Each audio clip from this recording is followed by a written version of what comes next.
Afin de conquérir le pouvoir au Gabon avant 2016, en s'exonérant du processus électoral régulier, nous allons démontrer qu'un plan en 5 étapes, s'appuyant sur l'architecture des réseaux sociaux, a été fomenté depuis plusieurs mois par des activistes liés à des hommes politiques gabonais. Les orchestrateurs de ce plan, qui s'inspirent fortement des révolutions arabes, disposent de ramifications au sein même des médias occidentaux, d'ONG africaines, de certaines personnes dans l'appareil de l'État. Première étape, produire une raison crédible de manifester. Ne disposant pas de suffisamment d'arguments pour attaquer le président Bongo Ondimba sur son bilan, l'opposition convainc Pierre Péan de lui prêter sa plume dans un livre à charge contre Ali Bongo Ondimba.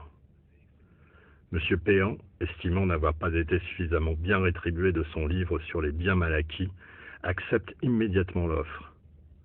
Ce livre, qui contient toutes les thèses et vieilles accusations de l'opposition, ainsi rédigé par un blanc qui serait au-dessus de tout soupçon, sert de prétexte aux conjurateurs pour attaquer le président de la République sur sa légitimité et sa moralité.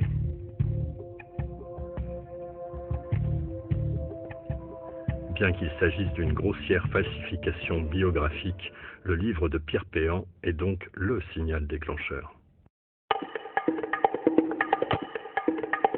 Deuxième étape, manifester, créer le chaos. Une fois dans la presse, les accusations de Pierre Péan sont immédiatement relayées par plusieurs profils qui appellent à la manifestation, à l'insurrection jusqu'à la chute des institutions. L'heure est proche. Nous devons prendre nos responsabilités. C'est son visage bourré de graisse qui fait peur ou quoi? Il est asthmatique. Je demande à ce qu'il n'y ait plus d'import de ventoline au Gabon. Ali doit mourir par asphyxie. Appel à la mobilisation. Le peuple gabonais demande le départ d'Alain Bongo. Motif: violation flagrante de la Constitution gabonaise. Articles 9, 10, 24, 89. Atteinte grave et sérieuse au symbole de la République. Déclaration mensongère de la famille Léomba. Complicité et favoritisme à l'organisation de l'irrégularité de l'élection présidentielle en 2009 par la Sénat et la Cour constitutionnelle. Retenez le logotype du point levé. Troisième étape, profiter de la confusion et de la proximité des forces de l'ordre pour créer des incidents que l'on imputera aux mêmes forces de l'ordre. Cette étape est la plus délicate du plan de renversement. Comme vous pouvez le constater sur la vidéo suivante, il s'agit de faire porter la responsabilité d'un incident sur les forces de l'ordre. Parmi les manifestants, encerclés en vert, vous pouvez distinguer la présence d'une personne infiltrée qui vient d'éliminer physiquement un manifestant et qui transmet l'arme de son forfait à ses complices. L'arme du crime n'est pas identifiable puisqu'il s'agit d'un objet usuel et inoffensif en apparence. Voici un bref aperçu de ce type d'arme. Quatrième étape, accuser la police de ces incidents. Diffuser sur les réseaux sociaux et à travers la presse internationale. Un tissu social dense autour de Jean Ping a été créé. L'idée sous-jacente est de contaminer viralement les Gabonais à travers certains profils relais. En clair, les profils Facebook, Twitter sont créés. Ils sont faux.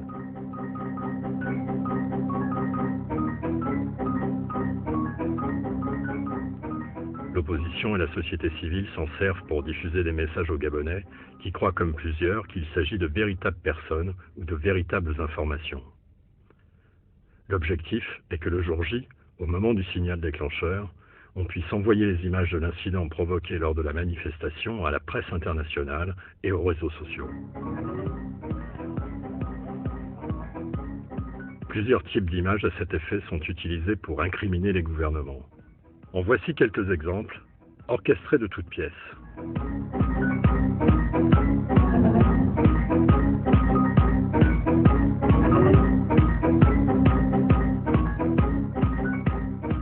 Dans cette vidéo, un groupe de manifestants remonte une avenue.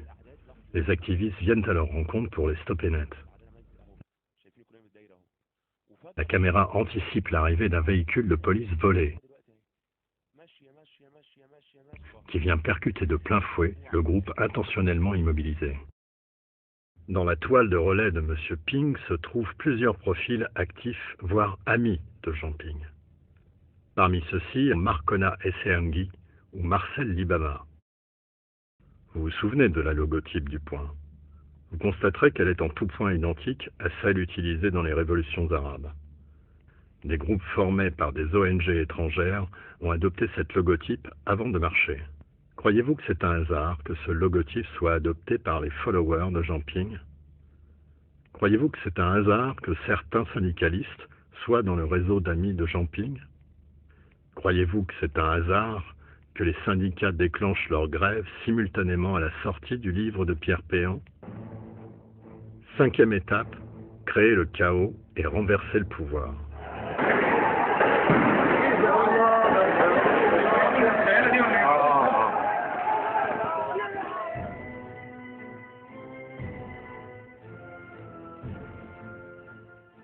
Ce message est fait pour prévenir les Gabonaises et Gabonais du risque de manipulation qu'ils courent tous. Demain, jeudi 13 novembre, que ceux qui veulent prendre le pouvoir par la force commencent d'abord par envoyer leurs propres enfants manifester avant d'envoyer les enfants des autres dans la rue.